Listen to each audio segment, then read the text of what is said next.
लेकिन मान ली कहीं दोस्ती यारी होके चाहे प्यार मोहब्बत होके, अगर गार्जियन परमिशन दे दी तो केहू जाई मिले मने उब जाला, लेकिन जो चुपे चोरी मिले के आनंद होला वो अलगे होला। यही से लड़किया कहलस तू हो ही दीवाना हमर हम तोर दीवाने, हमन के अलग बाटे प्रेम कहानी।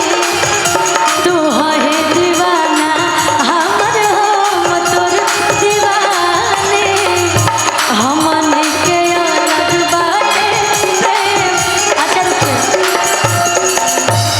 इतना जानी बानी जा तनी भैया ये लाइट बंद कर दीजिए, ये लाइट बंद करिए। तो मैं चाहती हूँ ये लाइट बंद करिए, ये सामने वाली लाइट बंद कर दीजिए, बहुत डिस्टर्ब कर रहा है। हम चाहते हैं कि तनी अपन अपन मोबाइल का फ्लैश जलाई जाता, मोबाइल के फ्लैश जला के तनी अजोर करी है लाइट हम बंद करवाओ तनी। है जा इतना लोग जुटल बनी जा, ये आगे वाली लाइट बंद कर दीजिए और ये भी कुछ देर के लिए बंद ही कर दीजिए। तनी फ्लैश जला के, काहे कि आप लोग बहुत धक्का मुक्की कर रहे हैं, इसी बहाने तो बिजी रहिएगा, हाँ ना। हेनियो से इतना जाने बानी जा, हमार चाचा लोग बैठल बनी जा, हमार माता बहन लोग के तो चली बैठ गए बने, लेकिन रउआ सब जितना लोग बने रउआ खातिर हम कहो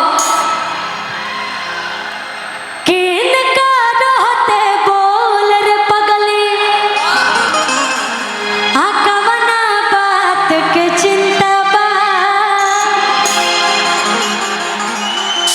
चाचा जी के लिए बोलते हैं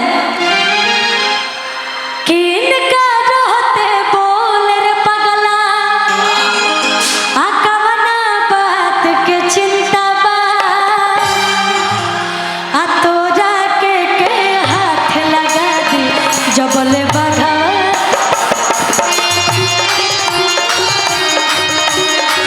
जबले बघावा जिंदाबाद। तोरा के हाथ लगा दी जबले बघावा जिंदाबाद। और हम चाह कि जितना हमारे नृत्यांगना लोग आई हैं वो प्लीज मंच पे अगर बुला दिया जाएगा तो अच्छा लगेगा। नृत्यांगना लोग जितनी रेडी होके आई हैं वो लोग मंच पे प्लीज आ जाइए, क्योंकि काफ़ी देर ये लोग इंतजार कर लिए